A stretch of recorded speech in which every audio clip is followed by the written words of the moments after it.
unSILOed podcast is produced by University FM, elevating the stories of your institution.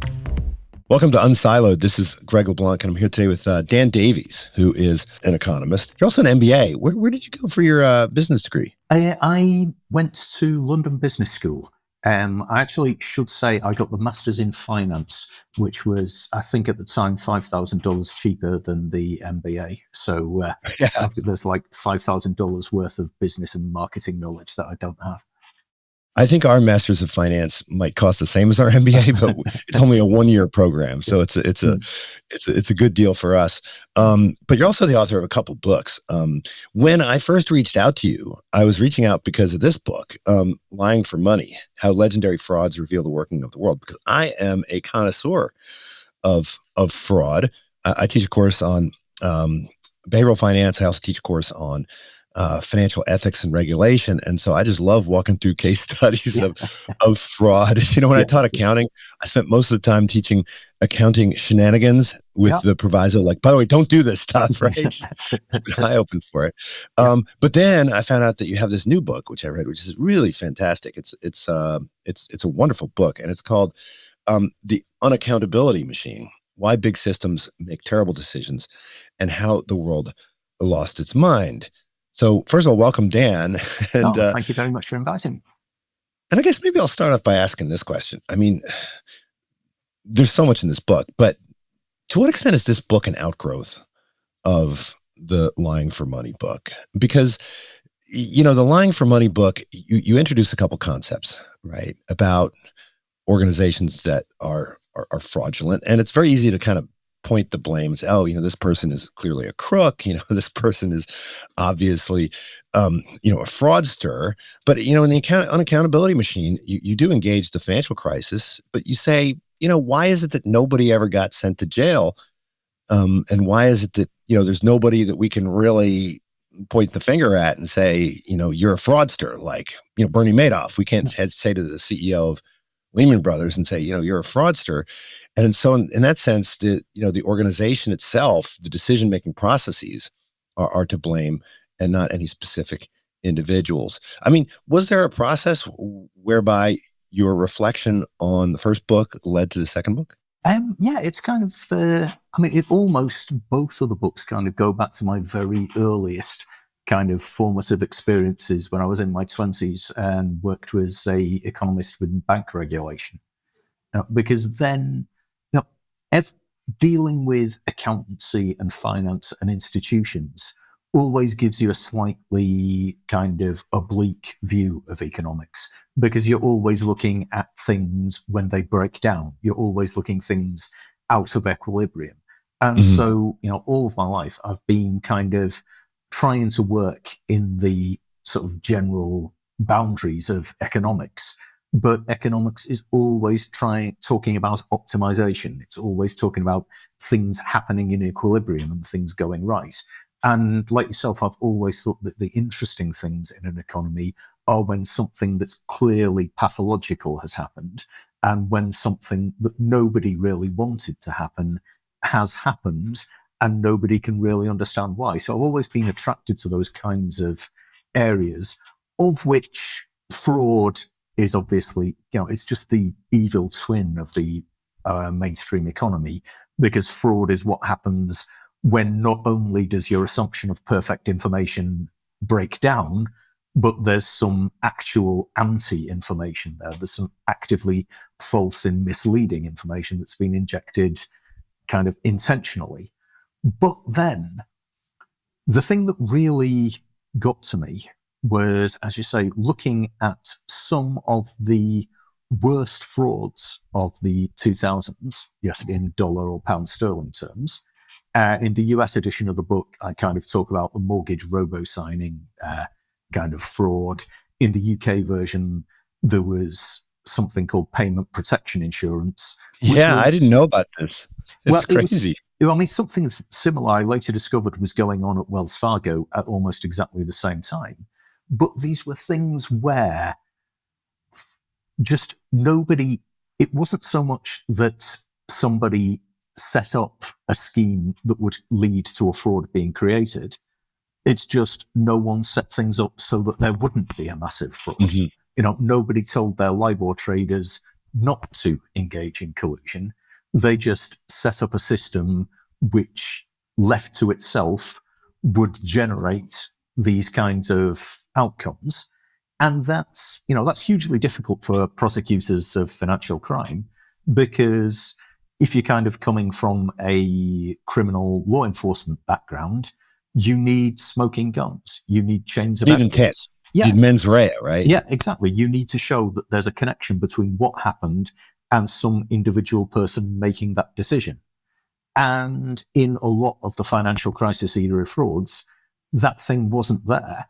And it just got me interested in saying, well, actually, in so many other situations, it's not just criminal decisions. It's kind of bad decisions of all sorts, and therefore probably good decisions as well. But no one ever looks at the kind of outcomes of good decisions in the same way that I've never in my life known a bank have an unauthorized profit.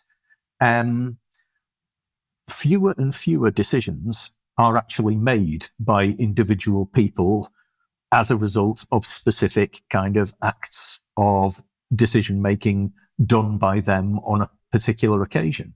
Decisions kind of tend to emerge out of systems and committees and policies, so that there's no individual owner of these things.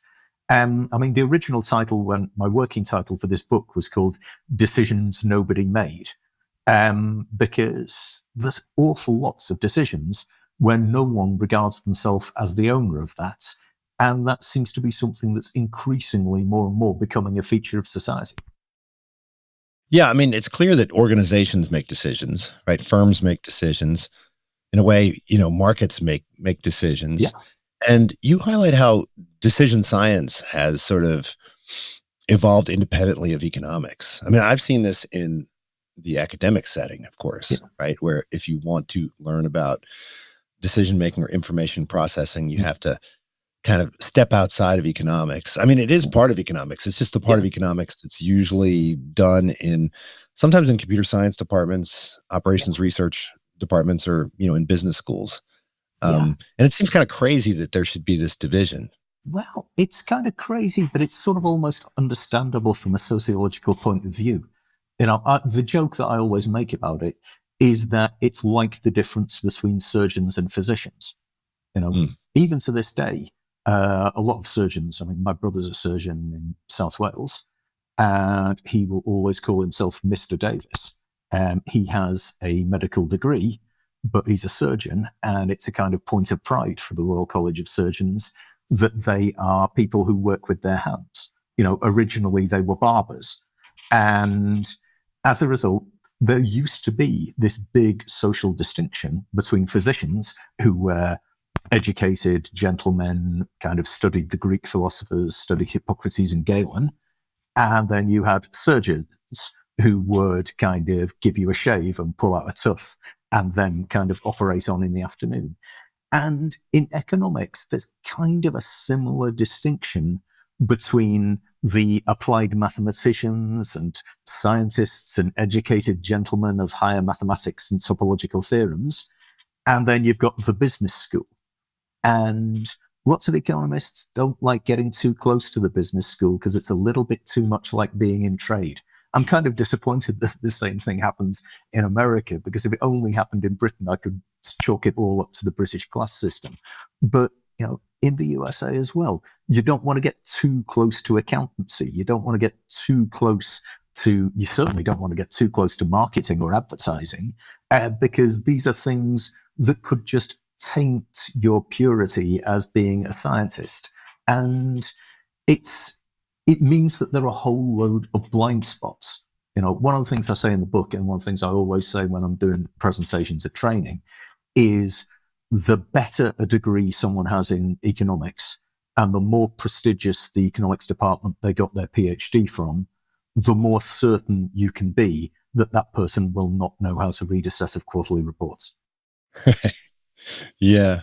But I want to dig into that a little more, but just before we leave the topic of fraud, I think you make the point that the existence of fraud, like the kind you describe, might actually be sort of a positive sign in the sense that, Yeah. right, it's a frequency dependent strategy. You can only really be a fraudster in a world of trust. So it must mean that the systems must be working pretty well for people like this to fly beneath the radar.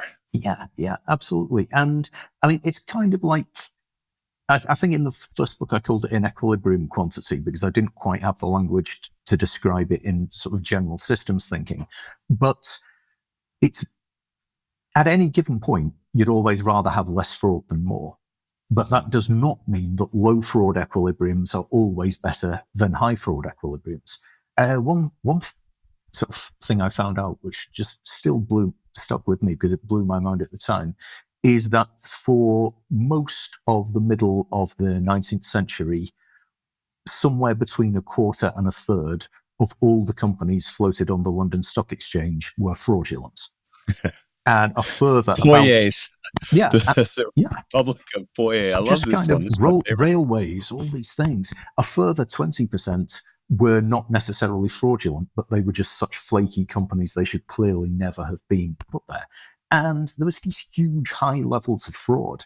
At the same time in the USA, railroad stocks were just constantly defrauded by their management. But on the other hand, if you're looking back at the 19th century and the Industrial Revolution, and all you're seeing is a load of fraud, you've missed the big picture. The huge amounts of progress were made during that period. In general, you get fake gold mines in real gold rushes. And I mean, the biggest joke, of course, is the country of Canada. And, apologies to any Canadian listeners, but Canada is an extremely high trust economy. It's an extremely polite society in which people are nice to each other and avoid conflict.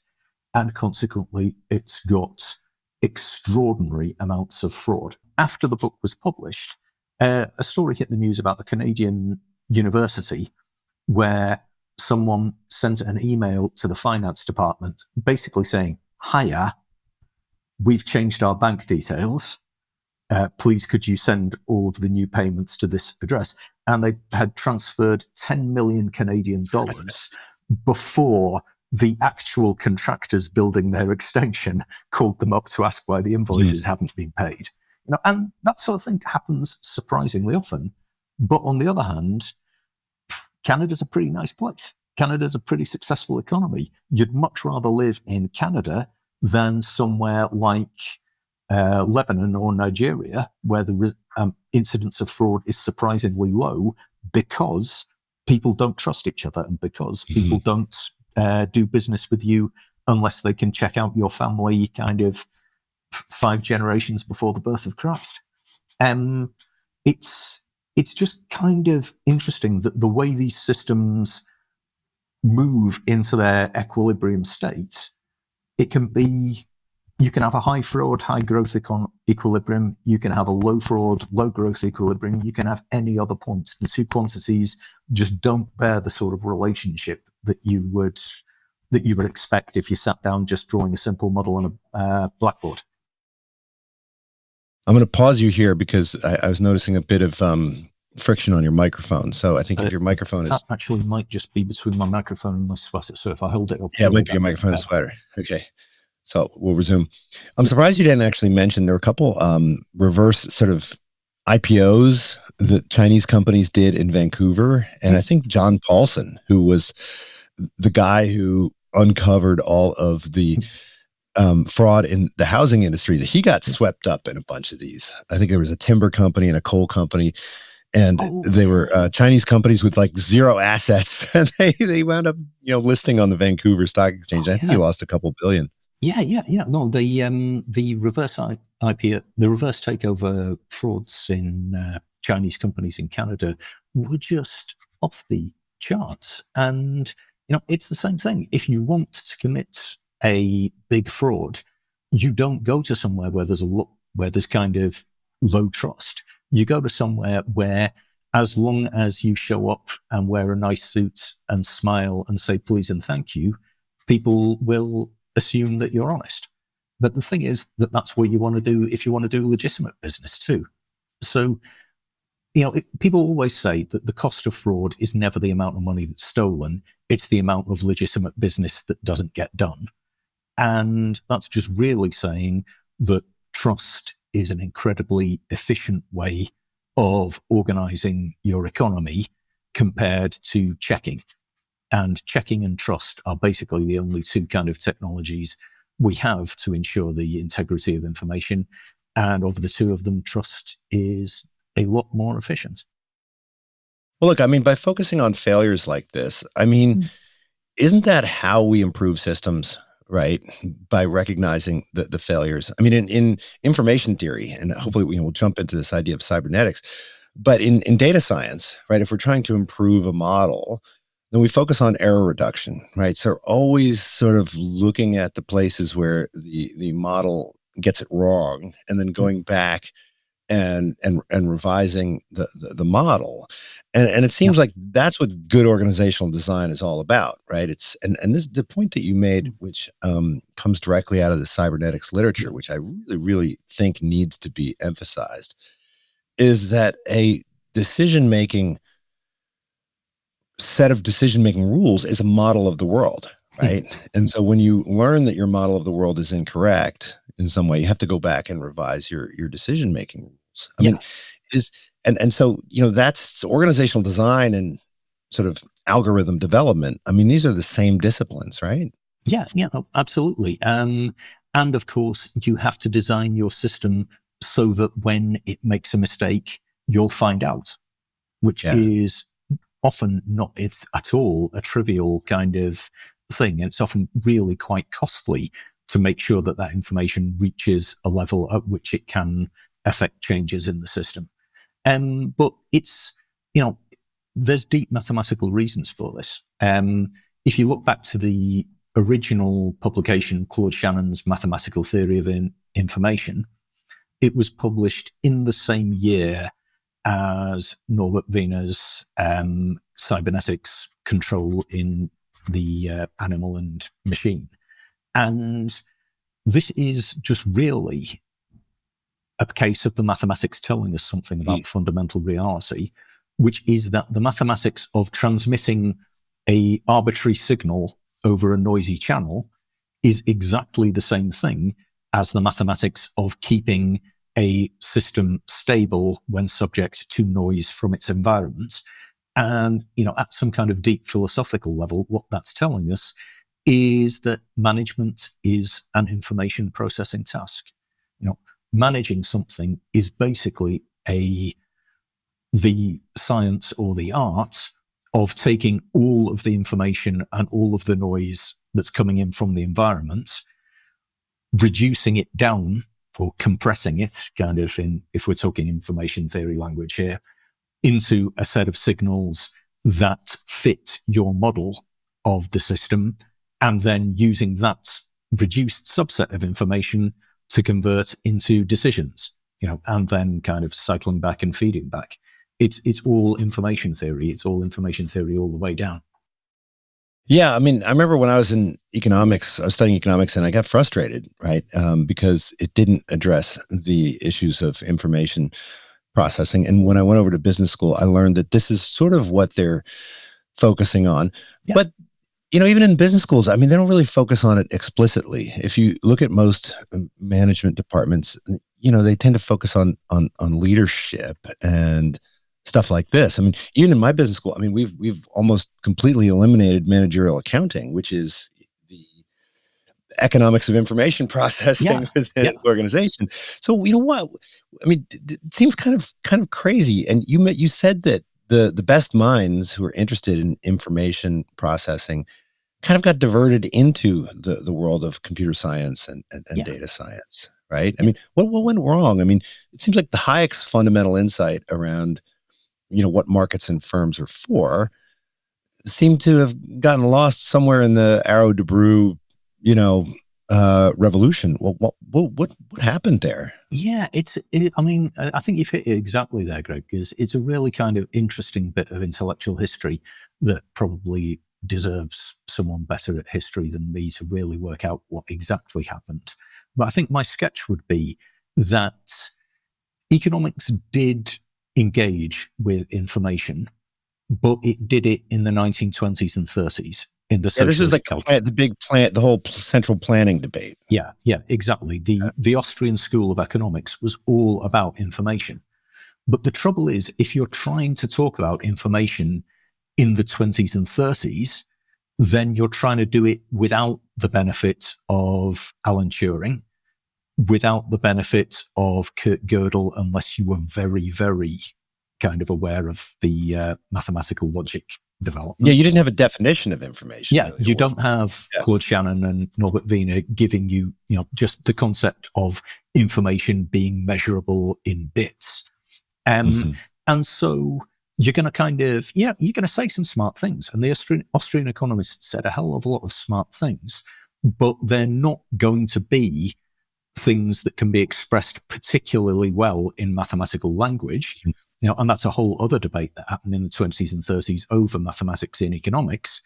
And the Austrian school has generally been suspicious of mathematical economics for the very good reason that when they were developing it, they knew it was about information, but the mathematics of information did not exist at that time. Then, kind of 40s and 50s, we have the mathematical revolution in economics, Arrow, De Breuer, Samuelson, absolutely all of the kind of concepts of equilibrium, all of the borrowings from topology, thermodynamics and that. And there's just this break and information just gets left behind, except in as much as everyone knows that there was a big debate about central planning in the 20s and 30s. Hayek won, communism lost. And so this is now a settled and solved problem, which kind of left economics. It's another reason for that barrier between economics and the business schools. Because if you're kind of always thinking in terms of a thermodynamic equilibrium, then you've not really got any place in that model for leadership or strategy. You've not really got any place in there for advertising. So you've got an entire massive industry which you can't really explain why it exists at all. And that's just something that everyone's kind of learnt to live with by placing some of the discussion of the economy that really assumes perfect information on one piece of real estate and calling it economics, and then taking another sort that has, a view on all sorts of interesting things for the economy that do deal with problems of information, but which don't do so necessarily in a very mathematical basis, and putting them on another piece of real estate and calling that a business school. Meanwhile, as you say, all the people who really understand information theory in a mathematical sense are off on a third piece of real estate doing electrical engineering, because, really, actually, I think we can't think of this as something that went wrong. It was a good idea for those people to go into electrical engineering because they were able to make a lot faster progress and invent a lot more useful things in the electrical engineering department than if they'd been stuck in economics or dealing with social phenomena that are just, 100 billion times more complicated than the behavior of electrical circuits, even really complicated electrical circuits. Well, look, I think a lot of business people are doing, right, what is explained by cybernetics, right? Dealing with variety and automation and coordination and so forth. They just don't necessarily do it explicitly, right? And so, part of the value of theory is that it brings it to the surface, and so that you can do it more intentionally.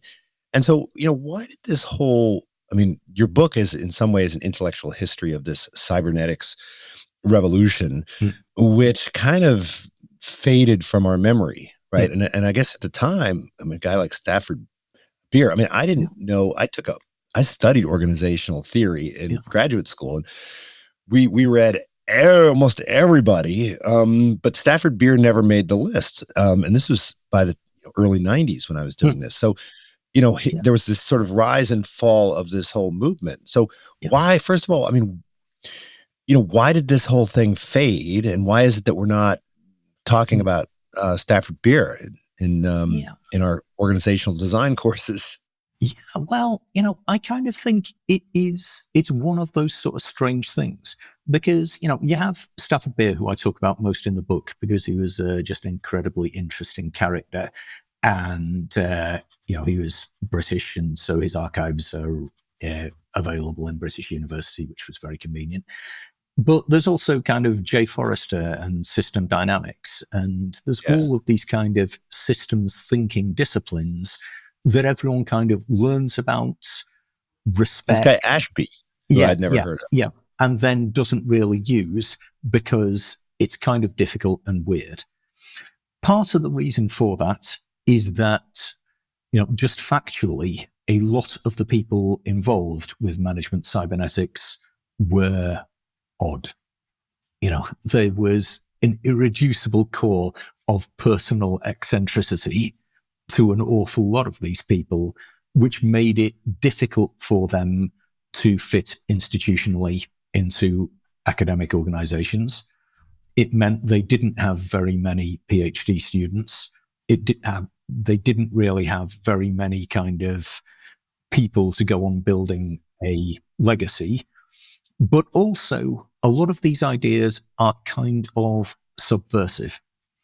Because if you are organizing if you are arranging your organization in such a way as to capture the information flow, and if you are putting things so as to capture signals that something's gone wrong at the kind of level of reality and direct them back up into the organization so that they can have an effect on the organizational structure, you're often going to be doing things that don't match up particularly well to the hierarchy on the org chart. Actually, in many ways, I think the first person to really do management cybernetics was Alfred Chandler, the kind of business historian.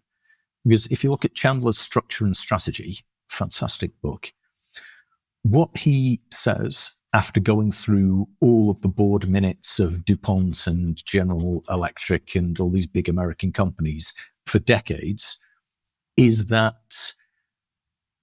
organizations tend to grow. As they grow, they get more complex. As they grow, they attempt to match the complexity of the tasks that the management has to do by adding more management capacity. But complexity tends to grow multiplicatively or exponentially, while capacity tends to grow at best linearly. Every now and then, you get a technological advance like the wireless telegram or the electronic computer. Even the filing cabinet was a big leap forward in information technology in its day. And organizations manage to close that gap. But inevitably, exponential growth versus linear growth only ever has one winner. So after some period of time, the mismatch between the challenges that the management face and their capacity to process that information becomes unbearable. And at that point, there is a reorganization. And that is just straightforward cybernetics. That's something you could write down in a set of mathematical laws really easily. But what Chandler's also saying there is organizations don't like to reorganize to meet their challenges until there's a crisis and until it becomes necessary to do so. So if you've got a management science or a field of inquiry that's telling you actually you should be reorganizing all of the time in order to process, in order to keep up with complexity and in order to keep on trying to manage your information set so that you don't miss anything important, a lot of people are going to say, firstly, that sounds like it would really suck. A lot of those people are going to say, that's going to involve being told what to do by people who I regard myself as superior to. And, More reasonably, a lot of people say this sounds like spending a lot of money and resources on purely internal, purely managerial processes that don't contribute anything to the bottom line. And so I think kind of was a bit of a long-winded answer to your question. I think one of the reasons that this never really caught on in management science is that it's telling people a lot of things that they don't want to hear for both good and bad reasons, but it's giving unpopular advice that is not going with the grain of management in a modern corporation. Yeah, I mean, it sort of answers the mystery that Schumpeter presents, which is why is it that we need new firms at all? I mean, why can't the incumbents simply adapt, right, when the world changes, right? How do we explain this sclerosis, right, that kicks in?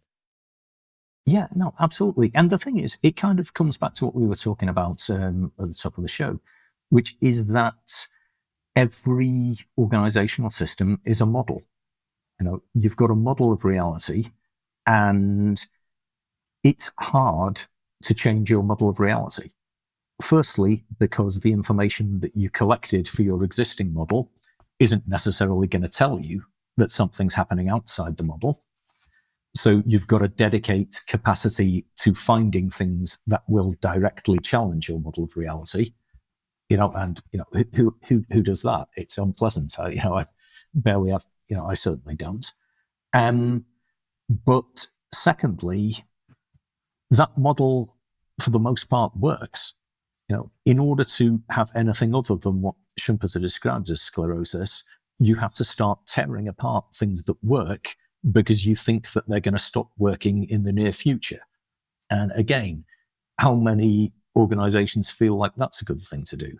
That's why, these things happen by, progress happens one funeral at a time. I forget which physicist it says it. That was Max Planck. Max Planck. But similarly, organizational progress happens one bankruptcy at a time. Yeah. Well, I mean, companies like Amazon, they're aware of this. And, Jeff Bezos with his day one company, I mean, he's trying to keep this at bay by constantly responding. But it seems like when there's a gap, I mean, to quote one of your anti-heroes, Jack Welch, he said, when the world is changing faster on the outside than the company's changing on the inside, then the company dies. Yeah. Right.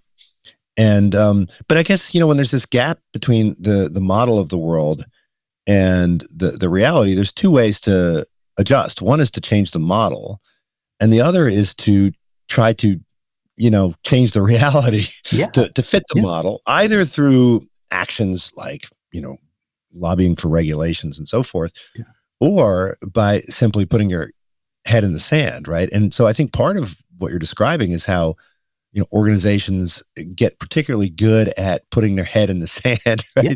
Like they don't want these, you talk about the red lever, right? Yeah. Red handle. Like they just disable all the red handles so that they don't get these signals. I used to have one of my favorite bosses when I was working in banking used to occasionally say that stupidity is an affliction, but ignorance is a strategy. He's a genius. He's a genius. Ignorance is the information processing system of last resort. It's if something comes in which can't be handled any other way, it can always be handled by throwing it into the waste paper bin. But this seems more than just an IBG, YBG thing, right? Like, oh yeah, I'll be gone, you'll be gone, and we'll collect our bonuses. I mean, it seems much more than that. It can't be explainable simply in terms of, people's belief that they'll be able to win the game of musical chairs. Yeah, well, it's also a matter of capacity. Organizational change is difficult. You've got quite a lot of social capital, intellectual capital built up in a particular structure of relationships. So, if you kind of see something that tells you need to reorganize that structure, you've got to declare an impairment on a big intellectual asset. You've got to tear down a big intangible asset, and you've got to build up another such asset. And That's firstly expensive. So you've got distinct kind of danger of regret that if you do this and it turns out to have been the wrong thing to do, then you are in a situation like all those websites which pivoted to video when they thought that short form video was kind of the future of media. But also, you might just literally not have enough resources in your organization to do that. Now, when I was at business school, one of the questions that we were kind of asked by one of the more philosophical profs is, why don't a lot more companies just have a board meeting at which they say, we had a competitive advantage and now it's gone. So what we're going to do now is run the company down in an orderly fashion, see out our remaining contracts with customers, and hand back the assets to shareholders. Fade off into the sunset, right? It was one of the kind of Professor John Kay always insisted that there would be at least one case study on every LBS degree where the moral of the story was, not all business problems have solutions. Sometimes all you can do is sit there and lose your money. Yeah, or just stop investing in things that you can't do. So, I mean, Alfred Sloan said at his board meeting, he said, when everybody agreed, he said, I'm going to leave the room and come back when people can figure out a way to disagree. So, why don't companies sort of have more kind of red team thinking, right? I tell my students, if all your friends agree with you, then you need new friends, right? If all your friends are telling you how awesome you are, then you need new friends. So why do companies sort of cut off the source of information that would alert them to the errors in their model? And why is it that, you talk a lot about management consultants. It would seem like these folks would be the perfect folks to do this, right? You bring in somebody, their job is not on the line, allegedly. They should be the ones that should tell the emperor that they have no clothes. And in the best cases, that's exactly what they do. It's easy to be cynical about management consultants, and often it's correct to be cynical about them, because it's a profession without a professional standards body. And as a result, you can fill whole books with problematic behavior there. But the very best management consultants, and to an equally great extent, the very best ad agency people, so I've been hanging around with a lot of marketing people over the last couple of years for one reason or another. And for some reason, marketing and ad agency guys seem to have this social permission to tell the CEO things they don't want to hear, because they've got this kind of social permission as crazy creative types. They're like the court jesters. Exactly. They're like the right? They're the holy fools. Oh no. So sometimes that does happen. One situation that I think is increasingly important is that financial structure often dictates strategy to an extent that everyone in a business school knows that it shouldn't.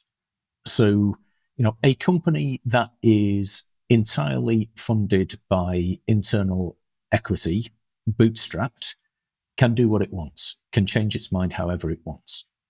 Once you take in outside equity, you've got a little bit less freedom to do what you want, because you've probably got an investor representative on your board. You've got to justify yourself outside the company, but you can still pretty much decide on your priorities. Once you take on debt, then you have a new priority, because if you don't make the payments on your debt, then you're not going to be allowed to make any other decisions. So you've got a new priority. If you are highly indebted, you can have no other priorities than making the next payments on the debt. And so one kind of thing that I think has to be seen as part of the story of the last 50 years in management is the general increase in financial leverage, because financial leverage is its own form of information. From the point of view of the investor, debt is an incredibly efficient information technology. because you just have to make so many fewer decisions. When I was in banking, I was always in equity capital markets. And so there's always a bit of needle between equity and debt. And, debt guys always think that they're the smart ones because they do a lot of math. But I always say, debt is just investing for stupid people, because you only have to answer really one question, which is, am I going to get the money back? Equity investors, you can certainly be in an equity investment situation where you get all of your money back plus 10%, and you look like an absolute schmuck because everyone in the same sector has made 200%. And that kind of efficiency from the investor side in terms of your information is reversed from the borrower's side, because the borrower now has to potentially sacrifice a lot of other things they might want to do and other experiments they might want to make, because they've got this big signal that swamps all of their other priorities, which is simply that if you don't make the debt payments, something bad is going to happen to the incumbent management. Well, in my corporate finance course, I make the point that finance is really all about advice, right? Mm-hmm. So you the people you get your money from are the people who are also going to be shaping your managerial policy by sort of telling you through incentives, right, what they think you ought to be doing. And so if you're financing from debt, then that makes sense if all you're trying to do is avoid failure, right? So for a mature company, it might make a whole lot of sense. This was sort of the point that was made by Michael Jensen. And you talk a lot about the Journal of Applied Corporate Finance. And I read every single issue of that when it came out. And there's a point to this, right? And which is why all the startups have no debt, because the startups need a very, very different type of advice from a mature company, right? Yeah, absolutely. And, it's sort of, I'm kind of harsh to Jensen in the book, but the reason I kind of write about Michael Jensen is that he's an incredibly good and clear finance writer who says exactly what he means really clearly. And so if you disagree with him, you're never going to have to kind of twist his words, because everything he believes about how finance should work is right there kind of on the page. And there's a lot of logic and a lot of sense to it. But I think that kind of thing that you say on your course is something that's not so widely appreciated by people who haven't been through a corporate finance course, that, finance is never really about finance. It's always about control. Or, sort of the financial aspects of finance are a surprisingly small part of the whole game. Well, I actually saw quite a bit of overlap between Jensen and Meckling's theory of decision right allocation and this sort of 5-tier model of cybernetics that Stafford Beer articulates, right? It's just, you want to locate the decision rights at the level within a system that is appropriate. And so maybe you could walk us through just a little bit about it's.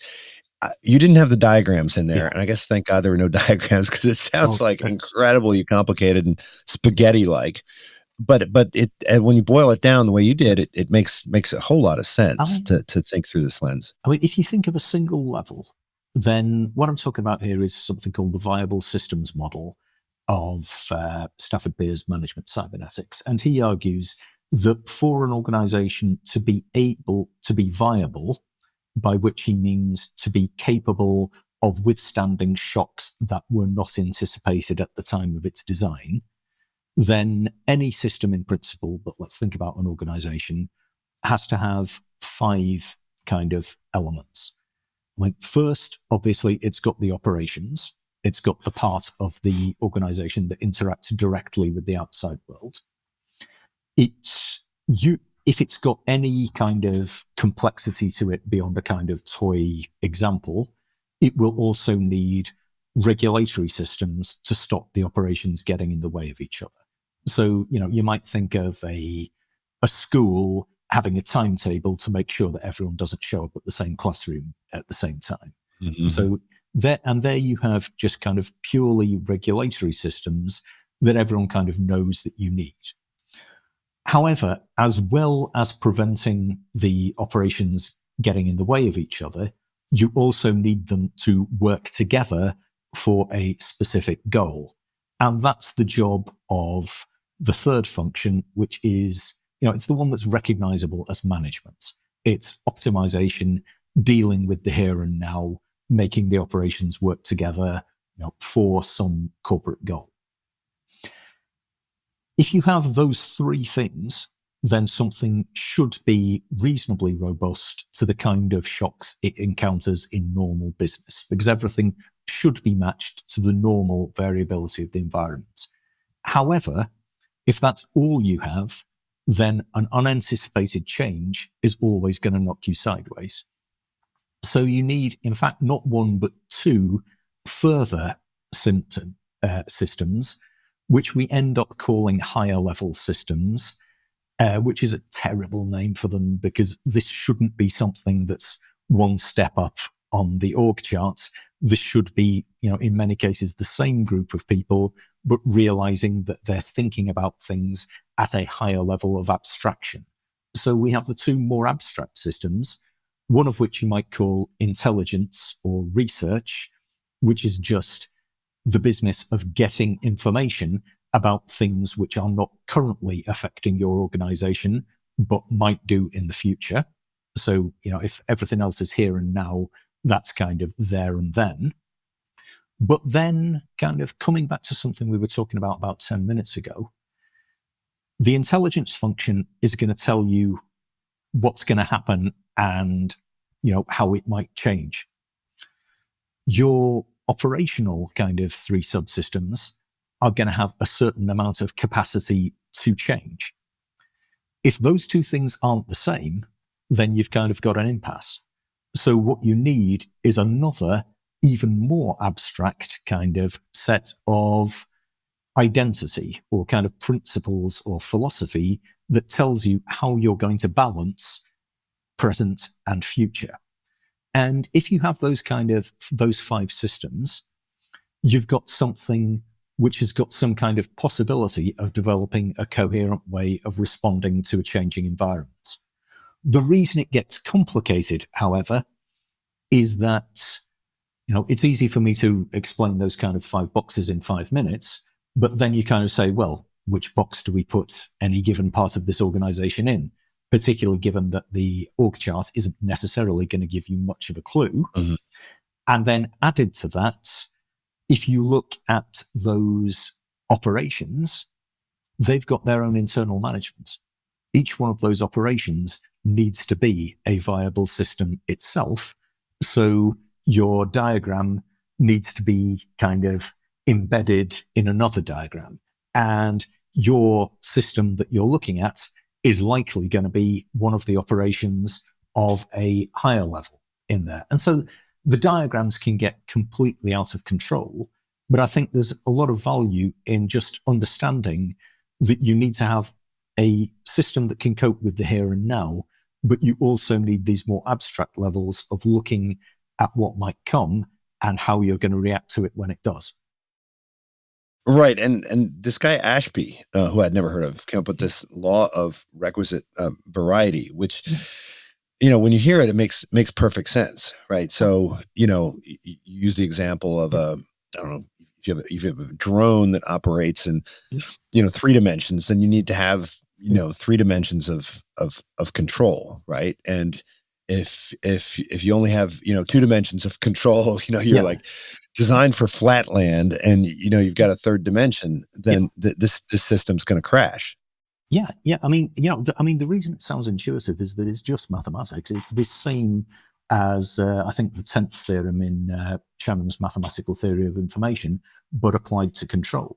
The variety or the capacity to make decisions from anyone who's trying to control a system has to be at least as great as the variety of shocks that system can generate.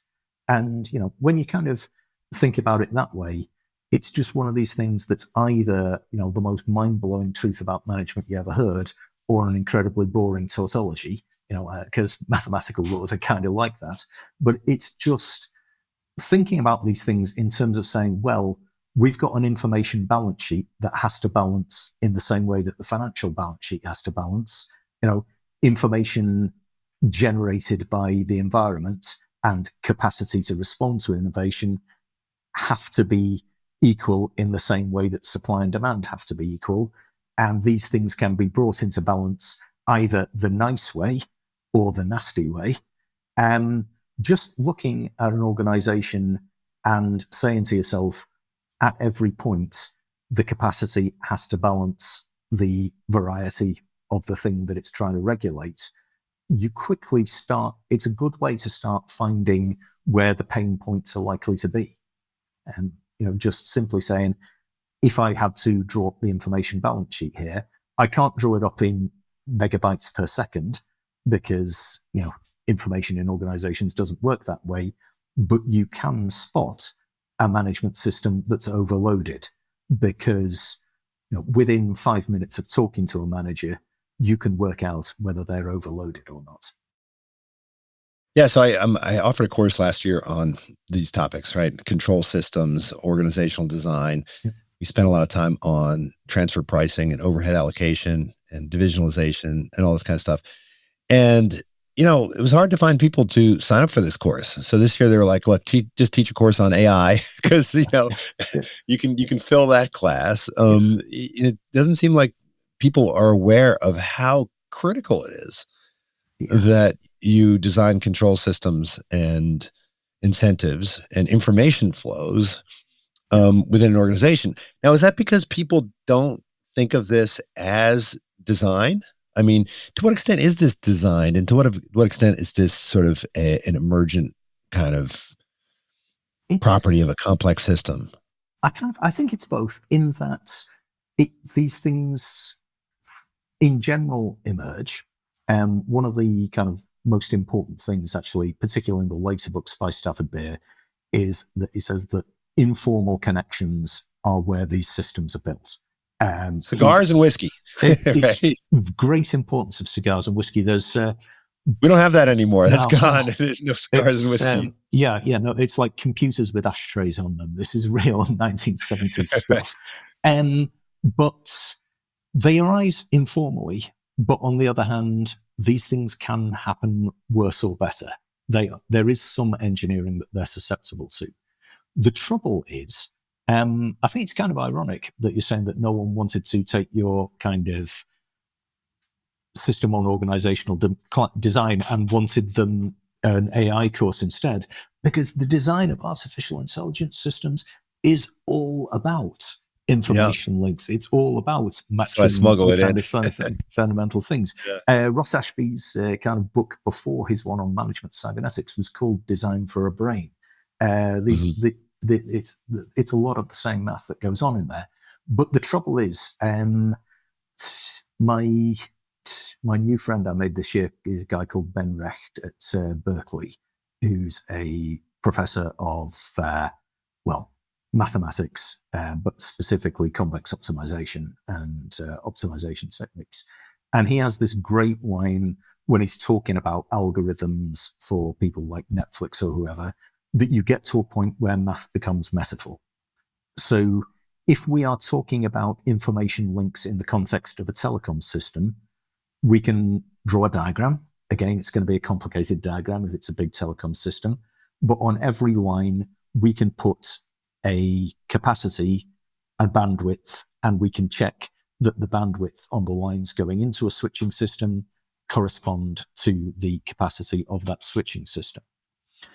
That's because telecoms are only dealing in gigabytes per second, terabytes per second max. If you think about the amount of information that a human being has to deal with, including contextual, nonverbal, and so on, it's just orders of magnitude greater, and it's not something that you can measure in megabytes per second. So you draw the same diagrams with the same lines, but you can't actually put any numbers to them. All you have to do is, and this happens in so many kind of aspects, it happens in economics as well, because you can't actually measure a supply or demand curve. Show me that you can't actually measure preferences. But you have to say there are some things that we learned in the simple cases that seem to be theorems that we're going to expect are also true when we think about them as rules of thumb in the more complicated cases, which is kind of an uncomfortable thing to do. It's particularly uncomfortable if you've it's uncomfortable both ways, because if you've grown up in a mathematical kind of tradition, or if you've learnt your stuff mathematically, you don't like the lack of rigor. And if you've arrived at organizational theory from a sort of leadership, marketing, classical business school perspective, you don't like the idea that there might be mathematical theorems lurking in the background. But it's just at that kind of cusp where, personally, I think the interesting things happen. Well, I mean, you talk about management by exception, right? Yeah. Which is, you've got a rule and then a way of doing things, and then you encounter a situation where it's suboptimal. And so then you have to go back and, recursively adjust. And, I'm trained as a lawyer, and I think the common law actually works really well in this way, right? Yeah. You come up with a precedent, and as long as it seems to work, everybody kind of goes along with the precedent. And then some case comes along where you're like, wait a second, this is not a good fit. And so then you modify the law, and then that new modification spreads, to all of the other courts in the land, either through, the appeal process or through just sort of diffusion of through the legal literature and written opinions and so forth. And that seems like a really good metaphor for how, you could run a good organization. But to get back to the title, this idea of the unaccountability machine, I mean, you start off by talking about examples where, and I talked to Philip Howard about this, right? Where, there's a rule that says, I think the perfect example is some guy had all of his photos and emails deleted because he sent a picture of his infant to his pediatrician, right? And his infant was naked. And so they just banned his account. They said, no, no naked kids. And he was like, well, wait a second. And then there's tough luck. We're not even going to look at this. We're not even going to say, okay, well, let's make exceptions. Right. So why is it that organizations sort of become, I think you use this term. What was I love this term. The accountability sink. That, and also the decerebrated cat. Yeah. Well, it comes down to the way that I would look at it, we're talking about, how these organizations do these things right at the start of the show, is if you kind of think back to 100 years ago, you would have knives and forks in your kitchen, and each one of those would have been made by a skilled cutler, a craftsman man in those days in Sheffield. And they would have been individual, artisanally created knives and forks. Today, not one person in 1,000 has those. Everyone has knives and forks that came out of an industrial cutlery making machine. Well, I just bought a $200 pair of scissors as a Christmas present for a friend. Oh, well, I've got a $180 screwdriver that my wife doesn't know about. Hi, honey, if she's listening to this. But there's no one individual who would look at the knives and forks in your cutlery drawer and say, I made those. What's happened over the last 50 years is that a lot of managers are now really the operators of an industrial decision-making machine. They don't really view themselves as having made those decisions. They are, as I say, decisions that no individual person made. If you are a person who doesn't think that you made the decision and don't think that you can change it, then being held accountable for the consequences of that decision is just horrible. It's no one is psychologically capable of constantly taking responsibility for decisions that they don't feel like that they can change. Now, and yet, organizations. Well, sometimes we want that, right? I want to be able to say to my student, "Hey, I'm sorry, you missed the exam, you fail. I'd love to give you a break, but administration won't let me. Yeah. I mean, and sometimes you want to do that strategically, and sometimes you want to do that simply because it's impossible to treat every case as an individual case. So, a lot of the time you might say, I'd love to let you kind of play on that grass, but the insurance company won't let me. And the reason the insurance company won't let you is that they are set up to pool standardized risks, not to look at individual cases and work out whether the exception was reasonable or not. But then every time you're doing that, every time you're building these systems and reducing the ability to make exceptions, you're breaking a feedback link. You're actually breaking that link between the real world consequences and the organization's ability to adapt. And so every time you do one of those things, you're making a design decision, and you probably need to be thinking, what are the consequences of this design decision I'm making? How is this, in aggregate with all of the other similar decisions that we're making? How is this going to affect my organization's ability to respond to change in the environment? Yeah, I'm always astonished when companies don't offer you a way of giving them advice, right? Because you'd think it would be in their benefit. Like when you notice that there's a problem with their service, you think, well, why wouldn't they want me to call? And I guess presumably, I mean, there would be lots of false positives, just like, lots of people are going to call in and say, oh, that guy's a terrorist and so forth. But is it really that? Is it really that they're worried about being overwhelmed by false signals, or is it just sort of a way for them to perpetuate their belief that there is this match when it doesn't exist? I think to a large extent, it's as much the second. They're worried about, you can be overwhelmed by true signals as well. You can get a whole load of feedback that you're not actually able to do anything with. And so then where does it go? The processing. I think you said that you said somewhere like the definition of information is something that actually, leads to you doing something. It doesn't lead to anything, it's not information. Yeah, information has to be something that has a causal role in the system. But and the other thing is, everything is a model. And if you've put yourself in a model in which that information doesn't have a place, then you're not really going to bother collecting it. Actually, we were talking earlier about court jesters, and Rory Sutherland is a guy I've met over the last year. He's just the most hilarious guy. Works at Ogilvy, kind of classic ad man who's allowed to tell CEOs things. And one of his great proverbs is to tell CEOs, the thing about your customers is that they live in the real world. You are a CEO. You live in a world that's made up of management accounts and reports and meetings and summaries. You live in a very weird place that isn't the real world. Your customers have the advantage that they actually live on planet Earth. And consequently, any organization that's focused on its customers has a much better chance of staying in contact with reality. Any organization that's focused on its financial accounts can drift an extremely long distance from reality before it suddenly discovers that it's 2,000 miles out to sea with no fresh water.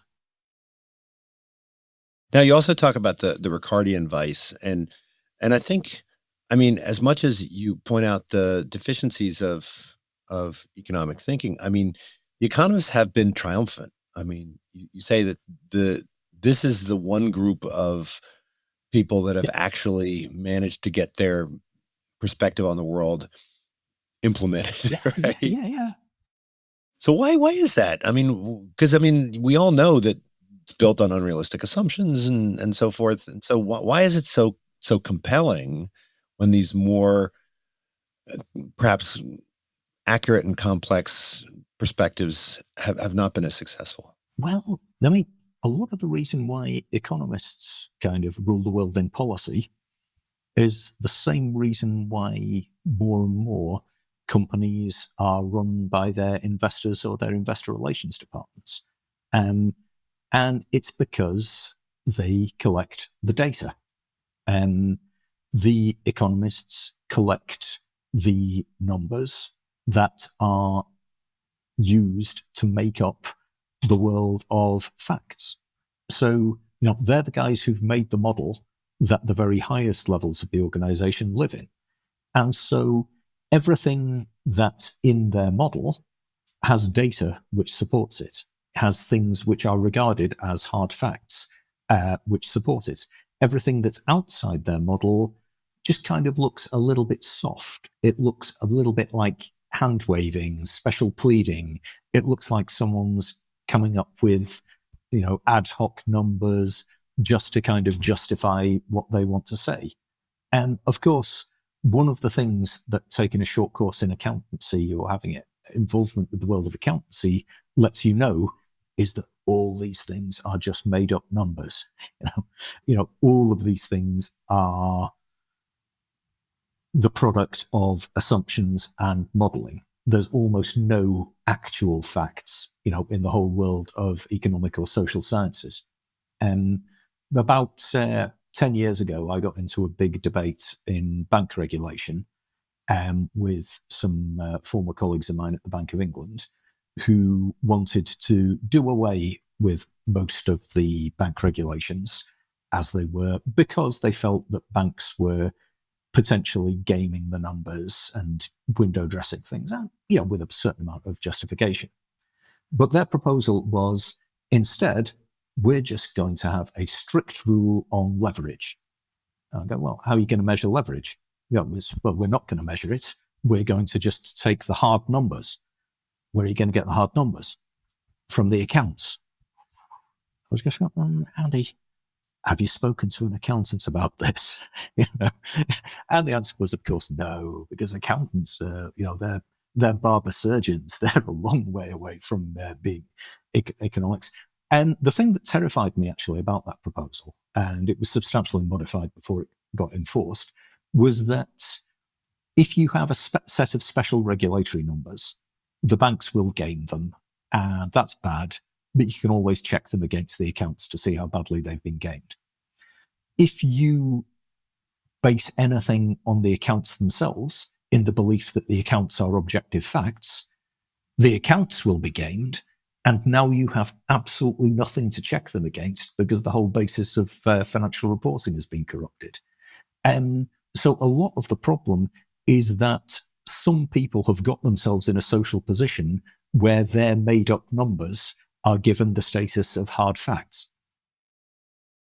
Yeah, and you talk a bit about how the organizational brain has been hollowed out through outsourcing, and I think part of it is the outsourcing on supply chain and so forth, but part of it also has to do with this interface with the investors and how managers sort of use the financial reporting as a way of understanding what's going on inside the organization, when that's not what financial reporting is for, right? Yeah. So, I was lucky enough actually to write another book, which was co-written with a guy called Will Butler Adams, who's the CEO of Brompton Bikes. And Will's a great guy. He's an engineering background manager. And he said something that stuck with me, which is understanding the numbers has to come from understanding the business. If you try to do it the other way around, you are in hell. I remember I had a managerial accounting professor back at Wharton when I was in grad school, and he said, and this is back when most of the companies were industrial companies of some kind, and he said, look, if you're an accountant and you don't understand engineering, then how can you possibly be a good accountant if you're at, say, a manufacturer, right? I mean, because if you don't understand the processes, then you're certainly not going to understand how to measure, right, what's going on. Yeah, I know, and this is, to my mind, one of the clearest ways to illustrate the links between management and information theory.